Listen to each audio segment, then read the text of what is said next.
So having a child changed your perspective on materialism? All the stupid stuff that you see these days is made by people that don't have children. It's a huge problem in our society is that like people with no children get to make decisions or make laws. The whole mental health crisis, it's all me, my problems, listen to what's going on with me. Once you have a child, that perspective changes. All right, guys, we got Candy Ken here. Brought the Make America Great hat in Hollywood. That's right, everybody. How many people stopped you on the way here? I was in my car, safe and sound, so I don't walk around like this because I think it will be very dangerous. Yeah. Especially in West Hollywood. Wow. Yeah. I don't think this is the spot to wear that. You'll probably get in some fights. Yeah, probably getting attacked. How long you been a supporter? First election, or was it this one you recently supported? I think once Andrew Tate said, "Why do you hate Donald Trump?" I really asked myself, why do I hate him? And then I found out that I hate him because of the media. And then once I found out that the media is bought and that they're pushing they lie and they have a crazy narrative, then I was like, why do I hate the guy? You know? So you used to hate him. He's an entrepreneur. He made billions of dollars. And when I do my taxes, he gave me great benefits, and then now that he's out of office, everything's going. So at this point, I feel like he's the only man who can save us. Wow. I'm more of a Robert Kennedy guy. I like RFK. I love RFK, but I think for this election, Trump needs to come back. Yeah, I think RFK should have ran Democrat. I think he would have had a better chance. Yeah, independent is tough. Yeah. I mean, they usually get like 2%, but he's actually getting a lot more than 2%. So that's the first time in history an independent has gotten this many votes, I think. You know? I know. I'm a big fan of his. Yeah, I like what he says for sure. So Hollywood, you were living here for a bit, right? Yes. How long? 7 years. And what did you see that made you want to move? To Texas? Yeah. Well, I just wanted to feel, I feel like most people are stuck in their ways. They identify as liberal or as Democrat or and I think life is to experience things, and I wanted to feel like what does it mean to like go on Sunday to church, go hunt, do jiu-jitsu, and I wanted to dive in and see what I'm capable of. So I moved my family, and then my wife fell in love with a midwife there, so we did a home birth in Texas, and we just wanted to experience the Texas life. And after a couple of months, we were like, okay, all right, it's not for my wife and my kids. Like, I enjoyed it, but it wasn't really for them. Yeah. So we came back to LA. Okay. So why is home birthing better than being born in a hospital? You don't need a hospital. It's completely made up, and there's nothing more empowering for a woman to give birth. Once she feels that she can do that, I mean, it's like almost like she births the child, but she also rebirths herself.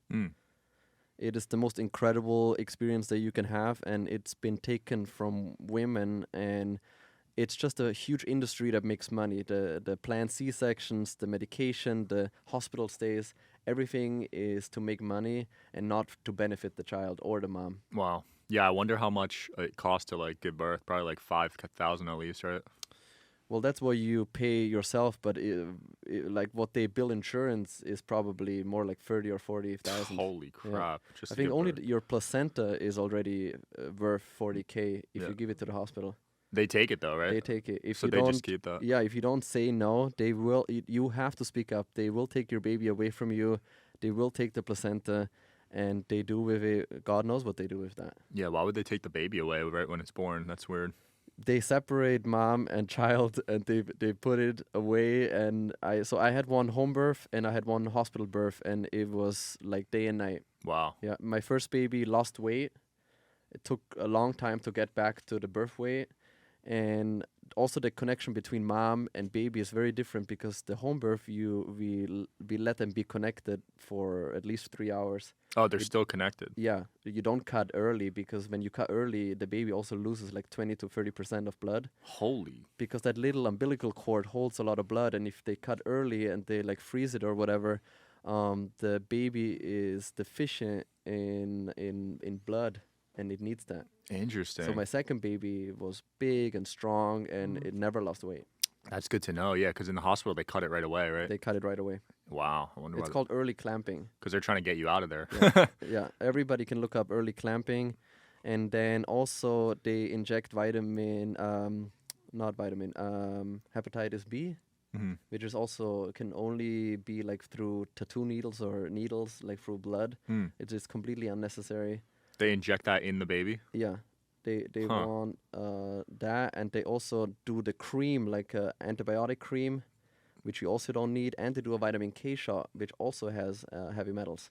Oh my gosh. They're just dousing this brand new baby with all this vitamin injections and stuff. Absolutely. Crazy. And now they make you get like 50 to just go to public school, 50 different shots. Yeah, it used to be like 5 shots, I think, when I grew up, and now they raised it up to 50 shots by the time you're like 10 years old. Yeah, by the time you're 10. And all that stays in you for a while. You know what I mean? It doesn't just go away the next day. Yeah, and I mean, now there's like egg allergies. Everybody has freaking allergies. The autism numbers are completely out of range. 1 in 30. Yeah, and So it used 3 to out of be 100. like no one. Used to be like 1 in your town. Yeah. Now it's 1 out of every 30 kids. That's what's diagnosed, so it could be even higher. And then ADHD, you have all the mental disorders. Kids can't stay still, and it's just a huge pandemic on sick children. Yeah, being a public school teacher right now must be tough. Yeah, Dealing and then with you all have the devices. So people just live on their devices, and they constantly feeding them this propaganda. And I used to just go outside. Same, when I was a kid, for sure. And that was probably healthy back then, looking back at it. Now everyone's just on their phone, iPad, whatever. Yeah, if you're not actively making yourself, like detoxifying yourself now on a daily level, you're just having these toxins at all times. It used to be very different, very like food was kind of nutritious.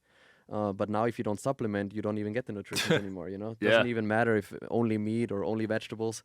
You need to supplement, and you need to detox your body. Yeah, food is losing its nutritional content every year, right? Yeah, so it's getting weaker. Yeah, the soil is just not what it used to be. Apparently in 20 years, the soil will be wiped in a lot of farms, big farms. It's scary. That's super scary. Yeah. So we're going to have to import everything. Yeah. And who knows what other countries are doing. I mean, we're not doing the best either, but it is scary, man. I try to eat local as much as I can. Yeah. Local is the best, I feel like. I know. My plan is also in fall to go hunting. That's what I kind of took back from my Texas time. I love hunting. It's the most magical thing you can do, and to see an animal in the wild, even if you don't shoot it, it is so beautiful. And just to spend some time in nature without your phone, you don't have connection, and you're just out there. And then also like to know exactly where that meat comes from, and to feed your family all year long with one animal is incredible. Right. And there's a spiritual component to that too, I believe. Yeah. Yeah, Aubrey Marcus talks about this. Absolutely. It's way different than to just buy your meat in your grocery store. And I think it's like hypocritical if you eat meat all the time. I think you should, you should try to be a hunter if that's what you, like, I feel like I ate so much meat in my life. I should have at least like gave it a try, and I found out I really like it. So yeah. Of course, in a village, not everybody is a hunter. You always had your hunters, and then you have other people that are good for something else. But I think it's part of it. Yeah. Where was your first time hunting, and what animal were you going after? We were going after deer. I went with Tim Kennedy. Wow, that's a good start. It was incredible, and didn't get to shoot it because we had to shoot a female with the horn. Without the horns. Yeah. Oh, without. Yeah. Okay. We were going for a female deer, and it was hard to see which one is male and female because the males have already dropped their horns. Oh, because they shed them during the season, certain seasons. Yeah. Interesting. So you couldn't find out, so you just let it go. Well, I was hesitant because when you shoot a male one, I had no idea about this, but it can be like $10K. What? If you shoot a female, it's like $300 because the males or the genes are very important, and they need to, they have the horns. It's like a trophy hunt. There's meat hunts and there's trophy hunts. Got it. Yeah. So you were on a meat hunt. If you go for the meat, yeah, it's affordable. But if you go for a trophy hunt, it's very expensive. Got it. So you kill the deer, and then who do you give the 300 to? How does that work? The owner of the land. Got it. Wow. So it might be smart just to buy a bunch of land and just have people hunt on it. Yeah. If you have land. 300 a deer. I mean, that guy's probably printing money. Yeah. Yeah, you probably need a lot. I mean, I don't know how many deer are on that land, but Yeah. they reproduce, so it's like a cash machine almost. Exactly. And they have all kinds of animals. They have even antelopes and like exotic animals. It was in Wow, Texas. Yeah. that's cool. How did it taste? I didn't get to shoot it. Oh, okay. Yeah. So did you go hunting again though? I'm waiting on this fall because then the deer season starts again. Got it. Yeah, there was a lot of deer in Jersey where I grew up, man. My dad used to hunt PA in Jersey. Did you go hunting with him? Nah, I can't do it, man. No? I don't know. Maybe I'll try again, but I feel bad, dude. Yeah. You don't feel bad? It's the opposite, really, because the deer doesn't know. You like crawl up, and then it's just eating there in peace, and then like boom, just gets hit. Runs a little bit, doesn't really know what happened, and then collapses. Okay. Compared to when you get beef, where they get taken to a certain place and then executed. Right. They know what's happening, and they have all this like fear, and like all those fear hormones go into the meat. And I think it's much more ethical to spend hours and days to hunt for one animal, and then like very spiritually and like very like back to like nature, get that one animal and then eat all of that one animal. Yeah. When you put it that way, no, that makes a lot of sense actually, because I've seen videos of the cows and the pigs looking terrified on social media. Yeah, they know. They know where they're going, and they can feel it, and they know when they're getting executed, and it's much more ethical to go hunt, because it's not like out of a helicopter where that exists as well with a machine gun. But deer hunt, it's so much work, and it's so. And the deer doesn't know. Right. Okay. It has no idea. idea. It's a quick death usually too, right? It's you aim for the heart. And they learn you to exactly shoot into the heart. It like almost explodes, and then it's instantly dead. Got it. Yeah. Okay. Maybe really I'll try it. Yeah. When you put it that way, I never saw that perspective, so I'm glad I talked to you about it. Yeah. I used to think of it as just killing animals for fun and. No, and also you're not allowed to run after it. What do you mean? You can't run. You can't like shoot it and run after it. You have to know when you take the shot. You have to be sure that you don't wound it. It is very looked down upon to wound an animal. Interesting. So you have to shoot it when you really are certain that you're gonna take the shot, and otherwise you don't take the shot. That's what I did. They were staggered. I didn't want to shoot one and shoot into the other one, so I didn't take the shot, and you just go home empty. So it's very tactical. It's very tactical, and you do the right thing, and then once you shot it, you wait, and then you follow the blood, and then you get your animal, and you let it die in peace. You don't like run after it. Interesting. Yeah, when you do see the shows, they're just casually walking up after the shot. Yeah. They're not sprinting after it. Yeah, that's cool. So you grew up in Austria? Yes. What was that like? It maybe become Candy Ken because it was a tiny town, and you look at American culture, and I always wanted to be a part of it, and it was very silent, beautiful, in the Alps, like the sound of music. Yeah. Interesting. I've never been there. It's in Europe? Yep. Okay. Right between Germany, Switzerland, Italy. Yeah. And I know you used to get bullied over there? Yeah. I mean, being different is not a thing there. Dressing weird and crazy and questioning things is not what they do, and everybody stays in line. Yeah. Is that a European thing or just that country, you think? I think it's a European thing, but especially Germany, Switzerland, and Austria, they're very bureaucratical, and they like to do things their way. Yeah. So were your parents like, what are you doing? Like, kind of, but it wasn't a one day transformation. It took years and years, and they always backed me up. Okay. Yeah. That's good. Yeah, because you're basically modeling Ken from Barbie, right? That's the whole thing. It was being the candy version of Ken, because I always thought like Ken was kind of like a basic and I wanted to be like the candy version of him, and I used to think that running around in like a glitter Speedo is like freedom, because everybody's like dressed in suits and like hella basic in my town in Austria. So I thought like if I'm like a full-on rainbow, that's being free. Until lately, where I've been seeing that the whole LGBT community is just being used to push a certain agenda on all of us. Whoa. What do you mean by that? It's like when they first came out with the pill, they told women that taking the pill is making you free. The birth control pill? Yes, because now they can control who they can have sex with. Yeah. But eventually they found out that the pill harms women and gets their hormones completely up. And not only that, it also like makes you like want to like have many partners and maybe not create a family, and it really only harms the whole system and yourself. And now a lot of women, especially feminist women or women that are aware, they stop taking the pill and they don't take the pill because it's actually really harmful for your whole system. Yeah, I remember the peak, almost 50% of women were on it at a certain point, right? Hopefully that number's gone down. Yeah. I remember in high school, though, it was like cool if the girls were on it. Like, that was like awesome. It was looked up to almost. Yeah, and it's like the first thing, like you have bad skin or bad cramps, they're like, okay, take the pill. Yeah, for acne. Yeah. That's crazy, dude. It's crazy, and that's the same thing right now with the LGBT. I think I heard this other statement the other day where people say like I have so many gay friends. Yeah. Right? I grew up very liberal, and I don't think a gay person that loves should be in the same group of people that somebody that chops off their. Yeah, certain countries are super against it, right? Like like trans people and gay people. Oh, they trans put them people. now all together in one thing, right? Right. And ultimately, this just creates another thing like racism, where you just let the peasants fight each other instead of the peasants standing up for themselves and being like, yo, I don't want to be a slave anymore.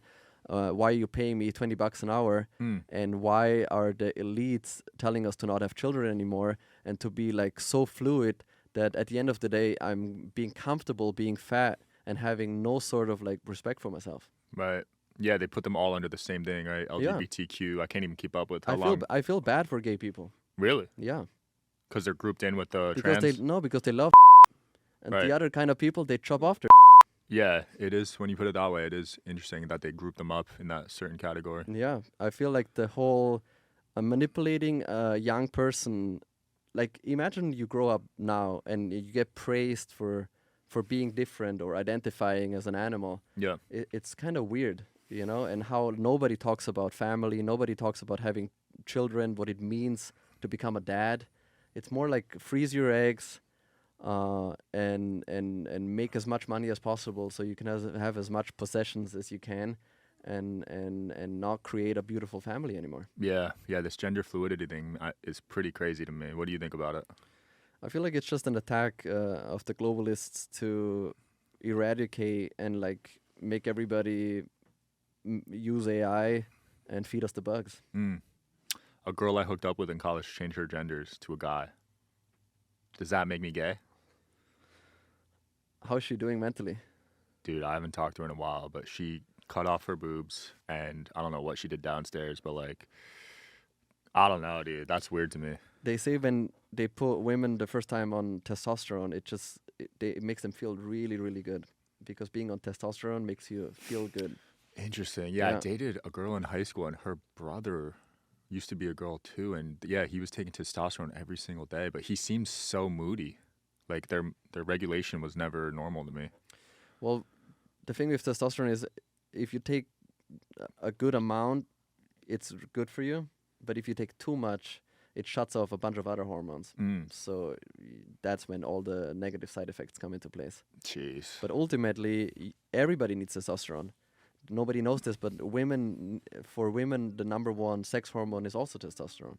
And women also have testosterone. Yeah. And they also need testosterone. If you don't have testosterone, you get easily depressed, and you easily also get. Right. You were saying you talked to an expert on this, and he said low testosterone rates, there was a correlation with rates. Yeah, the problem of the military is that there is almost half of the veterans kill themselves. I think Holy is like 43% of veterans in the US. Is that high? So this is Mark L. Gordon. He completely put his life on helping veterans. And he has found out that most of them, or almost all of them, have low testosterone. When things get blown up, it sometimes like blows up your walls, and you have just so he helps them increase their testosterone without all the negative side effects. And he does it holistically or through injections? Through injections, but also there's a lot of ways. He doesn't do it holistically, and he does it all through blood work. So it's very professional. That's interesting. But you are mainly holistic, right, with your stuff? Right now, I've met so many holistic people that I'm just trying to be as healthy as possible Yeah. without driving myself crazy. Yeah. No microplastics for you? No microplastics. So there's none in your balls right now? No. You saw that study? Uh-huh. Yeah, they found it in 100% of people's balls. That's crazy. Because it's not only what you drink and eat, it's your clothing. Yeah. So I don't know what that's made out of, but Yeah, that's probably polyester. yeah, polyester is really bad. Yeah. So if your underwear is polyester and you sweat in the sauna or gym workout, then you probably have it in your Yeah. testicles. That's crazy. Bed sheets Yeah, bed sheets, you is got a to go big linen. one because you lay like 12 hours in that. Yeah, you gotta get it out of as much as you can. It's nuts, man. I try not to freak out too much about stuff, but I control what I can. Yeah. Some people are a bit extreme. Some people don't give at all. I think I'm somewhere, I don't know. I mean, I spend a good amount of time and money on it. It's important to me. Yeah. I cold plunge every morning, sauna every night, Nice. exercise almost every day. Try not to eat out of plastic. Don't put my phone up on my head. Mm-hmm. Normally I wear almost everything cotton. Turn off your Wi-Fi at night? Yeah. I Yeah. turn off all the electricity. Damn. Yeah. You go candles? I go to my breakers and like click, click, click, click, click, click, click, because you sleep like almost like you're outside. Dude, it's I really will cool. say, You should give it a try. I haven't tried it, but I've heard great things Yeah. about turning off data and Wi-Fi at night. Yeah. There's like some sort of like electricity buzz that's constantly like you don't even hear it anymore. Yeah. Once you take all the breakers out, man, you sleep like a baby. No, I bet. My friend, he brought an EMF meter, Mhm. and he was showing me how high cell phones were. And Yeah. just like when there's 100 cell phones in one room, the thing was like off the charts. Yeah. But even better, I feel like, is when you sauna, you sleep so good. Yeah. If you That is sauna- like way underlooked. Yeah. That's yeah, like, at nighttime especially. Yeah. Yeah. I need to change it because I do it in the morning. I just did one this morning, but Mhm. I bet at night it's even better. Dude, I guess, are you still dealing with a lot of hate right now? Well, I don't read comments anymore. Oh, you don't? No, I don't spend any time reading comments, and I feel like if you don't get any hate, you're just not reaching enough people Mhm. at this point, and everybody's offended over everything. Yeah. Yeah. So if you're not offending anyone, you're just doing everything wrong. Why don't you read comments anymore, though? Oh, because I feel like I don't think Joe Rogan is gonna comment on my post. I don't think people or even you, like, you don't have time to I don't go, comment, yeah. and comment. So why would you want this like weird opinion of like people that don't have anything better to do than to comment? So you get kind of like opinionated by somebody who's not important. Yeah, I'd say a majority of the comments, 80% of people, maybe even more, you go to their profile, it's not someone you would associate with, hang out with, respect. So I see what you're saying. Yeah. Yeah, a lot of it's trolls. Some people do build a smart audience like Rogan, though. Like, I read his YouTube comments. I think they're interesting. Yeah. I think it's higher IQ people and it's intelligent somewhat. Yeah. But mainly on, like, TikTok and Instagram, a lot of the comments are, like, trollish and stuff. Exactly. Yeah. So having a child change your perspective on materialism. On the whole life, I think all the stupid stuff that you see these days is made by people that don't have children. It's a huge problem in our society, is that like people with no children get to make decisions or make laws. I feel like you see the world, like the whole mental health crisis, it's all me, my problems, listen to what's going on with me. Once you have a child, that perspective changes. And I used to be like that, where it's you're just such a like narcissist. Once you have a child, you realize like it's not about me. It's sacrifices, and it's how do I protect this human, and how do I make a smart choice, and you question things much harder, and you are much more interested in how everything works once you have a child. I think it just changes you, and you're just more responsible, and you just make better choices. I feel that. Yeah, that's why they don't want people to have children anymore. Yeah? Yeah, because you'll just be, it's like taking mushrooms. Mm-hmm. You just see that we're all one. Mm. You are me and I am you. I'm not just me versus everybody. Where when you get somebody who doesn't have children, it's a lot of times they don't see that we're all one. Yeah. Yeah, I think we're all connected in one way, Yeah. like on a spiritual soul plane or something. You could kind of feel people's energies, and there's something there for sure. I love mushrooms. I microdose. Good. Yeah. That's like kind of like, they say childbirth is even like a mushroom trip, where you just, it's so like crazy. Like you really even if you don't believe in God, when you see a childbirth, you're like, yeah, there's something bigger. I mean, this is unreal. Like Yeah. that somebody can birth a human being that is alive is the most insane thing. Like, Yeah, it's magical almost. What do you think of this body positivity movement? Did you see the guy from Super Size Me passed away yesterday? I'm sure he did. Crazy. Everybody like that. Everybody is beautiful. I hate that. Mm. Yeah, definitely not. Definitely not. I think we should definitely bring back body shaming. There's always some sort of like healthy bullying and shaming where you just get your together. Right. When somebody is like if you just get accepted the way you are, it just creates a effortless, like a no standard society with no discipline. Yeah, I think there's a healthy level of bullying. I got bullied for being too skinny, so that was always in the back of my head to put on some weight, put on some muscle. Yeah. And probably goes the other way too if you're a little fat. So Absolutely, and at the end of the day, it's just if you think somebody's beautiful when they're fat, it's just, you want them to die. mm. Like it actually helps them if you bully them a little bit, so maybe they get healthier. Yeah. Yeah, I mean, we're saying bully. For me, it's just being honest. Yeah. You know what I mean? It's not like I'm going to personally attack you. I'm just going to be like, yo, you're my friend. You're a little overweight. You know, you got a little beer belly. Yeah. I tell my friends that. Being unhealthy is not beautiful. It's just not good for you. I mean, Yeah. you know what I mean? Long term, there's no doubt that it shortens your lifespan if you're too overweight. All your risk for disease is up in every single category. Yeah, and your body is a representative of your decisions and Yeah. your discipline and your personality.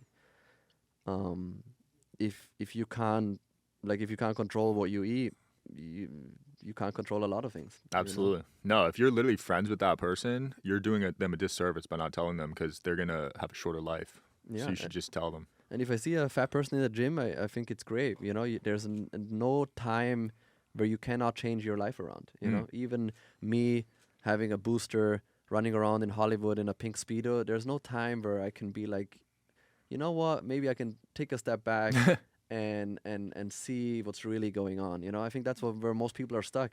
Yeah. It's like so stuck in their ways. You need to like take a step back and see what you're doing and reflect a little bit, and then maybe you're doing the right thing, maybe not. But the problem with evil is everybody that's doing evil, they think they're in the right. This has always been a thing, even with like Nazis in Germany, is that they were thinking they're doing the right thing. It's never that the evil is like, yeah, I'm doing something evil. Right. You know, they're thinking they're helping you with injecting you with some crazy but they think they're doing the right thing. So that also makes you think, okay, do I actually do the right thing? You know, so you constantly need to reflect, because even at this point in my career or in my life, there's always a lot of things where I'm like, yo, like I thought of this way, but it's actually this way. You know, Right. I thought the hospital will save me, but they're actually a business. You know, I thought pharmaceuticals are here to help me, but actually it's not that they're evil, but they want to make money. Yeah, it's all there's just about more money in selling like some cheap or putting plastics in the water. It's not because they have like maybe an evil plan to make you have estrogens so you turn gay. You know, it's more like it's just much easier to make a plastic bottle than a glass bottle. Right. So why did the gay community like follow your lead so much, you think? Because you got a lot of gay supporters, right? Because I was rainbow. What's that? I dressed rainbow and I was pink, and they loved that. And that was cool for a while, until it became like a whole political thing. So they try to put you as the face of that community? No, it's just that you now that you're part of that, you can't like Trump, and you can't like a border, and you can't like I don't know. There's so many things that like these parties are just so crazy. I think with everything, there's always going to be opinions on the right, opinions on the left, things that are straight, opinions that are like not straight. I don't know. There's always like, it's much more complex than just that. So yes, you felt kind of confined from that. Yeah, and there's a lot of gay people that like Trump. I mean, it's not like one thing or the other, right? You know. So I feel like as a human, first of all, it's just a major distraction in the first place. Yeah. And I think the elites or these families or the big people up there always laugh about the little people just getting distracted by this stuff anyways. Yeah. But in the end, I feel like also that a human is, you have multiple personalities. You have a personality with your parents, you have a personality with your friends, you have a personality as a podcaster. So you need to like dive into and be aware of who you want to be on a daily basis. Yeah. And you shouldn't get stuck in that way. And like nobody's like born a loser. Nobody's born fit. You choose to go to the gym. You choose to be confident, and you train that muscle. So I think people should choose greatness and not fall into this victimization as I'm a black person or I'm a gay person and that's all I am. You know, you're more than that. You're more than your sexuality. You're more than your skin color. And it's just ridiculous that they're putting this narrative on children now even. That's why I got a lot of hate for posting about the gay ABCs and stuff like that. Gay ABCs? Yeah. There's a gay ABC? Yeah. No way. H for like hetero and G for gay. What? And B for bisexual. And they're teaching this? And the pages are thick, unrippable. It's like for toddlers. Oh my god. Yeah. They also have the non-racist baby where they teach skin colors. What? Yeah. And my son is almost 3 now and he cannot see, like he doesn't see skin colors. Yeah, I didn't. No one did at that age. Yeah, but we have children book and there's black people in the book and there's white people in the book. Yeah. And when I say like, where is this teacher who's like a black teacher, he would just point at a white cartoon person and he's like, oh, it's him. Like he doesn't differentiate. Absolutely, yeah. I didn't know about racism till I was probably in like middle school, honestly. Yeah. I just chilled with every kid. Yeah. That's how it should be. Absolutely. And it's the same with sexuality. It would be the same thing as like pushing a child to like be straight and make 5 children. Like I think children should just play with animals and nature and like, I mean, my ABCs used to be like a D for dog and a C for cat, you know? For real. Like it also doesn't have to be like M for marriage and I don't know, like S for straight. Yeah. It's the same thing, and people think I'm attacking gay people, but it's not about that. It's not always about if you're gay or not. It's not always about if you're black or not. Like life is big and beautiful and complicated and weird and crazy, and we're all in this together. Yeah. And we all need to stick together because we're all enslaved by these phones and by these systems. And yeah, I think that also like brings me to OnlyFans, which I really like because it gives you a way out of the enslavement. I think that's why so many people are hating on it, because it's not and it can make you a crazy income without doing anything. Yeah. Yeah, people have made life-changing money with it. Yeah. On their own, without being signed or, being told what to do. Yeah, you're nobody's It seems like you are selling your body, but in the end you don't have to wake up on a Monday morning. Right. You know, you don't get screamed at, and you don't have to hurt your lower back lifting anything up, or there's a lot of ways to sell your body. Yeah. And of course there's a dark side, as it is to everything. There's a lot of people in adult entertainment that medicate themselves, take crazy amount of money and do degenerate things. But then there's also a lot of girls that work in the comfort of their home and take selfies that anybody a couple years ago just uploaded on Instagram. Yeah, absolutely. Yeah, a lot of girls are supposed to say maybe a little more edgier. Yeah. Yeah. Ken, it's been interesting, man. Anything you got going on, want to promote or close off with? Yeah, I think it's time for everybody to take control of their health and of their mental state and of their physique. And I hope I can inspire everybody to not be stuck in their way and really question like why you think a certain way, and then maybe and then choose greatness and choose to be the best version of yourself on a daily level. Love it. We'll link your socials and your podcast below, man. Thanks for coming on. Yeah. Thanks for watching, guys, as always. See you tomorrow.